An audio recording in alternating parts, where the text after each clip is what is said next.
Spoiler! I finally watched Avatar. Go, go, go! No, not that one.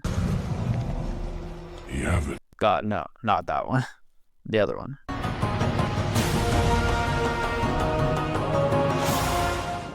After trying to watch it for about 6 times, Only 6. I finally sat down and watched all 3 seasons, and it was really good. I tried to watch it many times, but it felt kind of childish. The humor in the first season is... My cabbages! You're gonna pay for this! But it had one of the highest IMDb scores of any show ever, and a 100% of Rotten Tomatoes, so I thought, it has to be good, right? It has to be. And I was pleasantly surprised. Our 3 main characters, Aang, Katara, and Sokka, were amazing. Sokka started off a little bit annoying at first. Wait, this was in my dream. We shouldn't go to the market. What happened in your dream? Food eats people. But his character growth from being around all these benders to trying to find himself and who he was one of the highlights of the show for me personally. And Aang and Katara's relationship blossoming from the first season to the last was, again, a massive highlight. It's good. On the other hand, Zuko and Iroh, the other 2 main characters, I didn't like Zuko at the beginning, to be completely honest. What? Get a load of this guy. And I think you're supposed to not like him, obviously, because he's hunting down Aang. But he just seemed very annoying, and whenever it would cut from the gang to Iroh and Zuko, I did not enjoy it.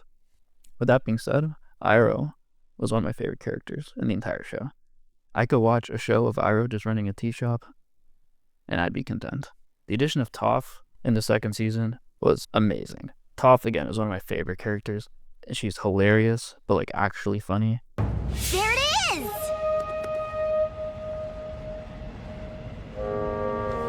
That's what it will sound like when one of you spots it. Very sarcastic, great dialogue, and she's so overpowered. She's blind, but she could see better than literally everyone. And halfway through the show, she just makes up a new bending, metal bending. That's how overpowered she is.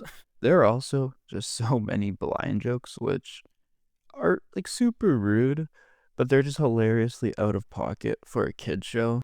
I'll take the belt back. Ow! The stars sure are beautiful tonight. Too bad you can't see them, Toph.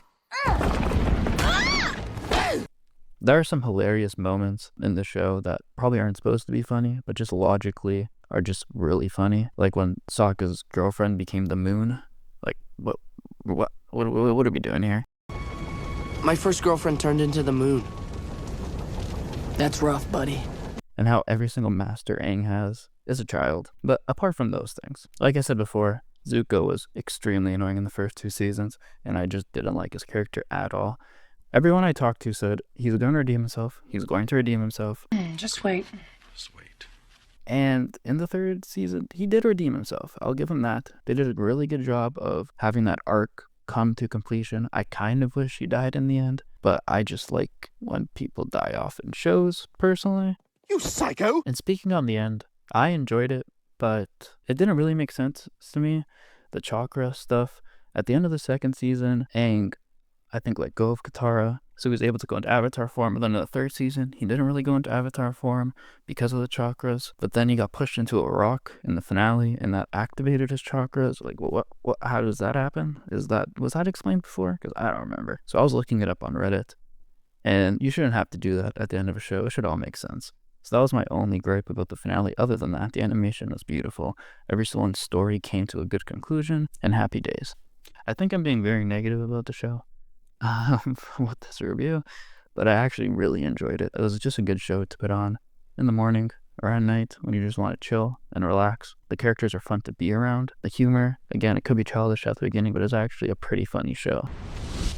Oh, my cabbages! The animation is beautiful. The storylines made me emotional at times. It was fantastically written, and yeah, I'd give it a thumbs up. I don't know if it's the best show I've ever seen, like IMDb says, or Rotten Tomatoes, but it was a very solid watch.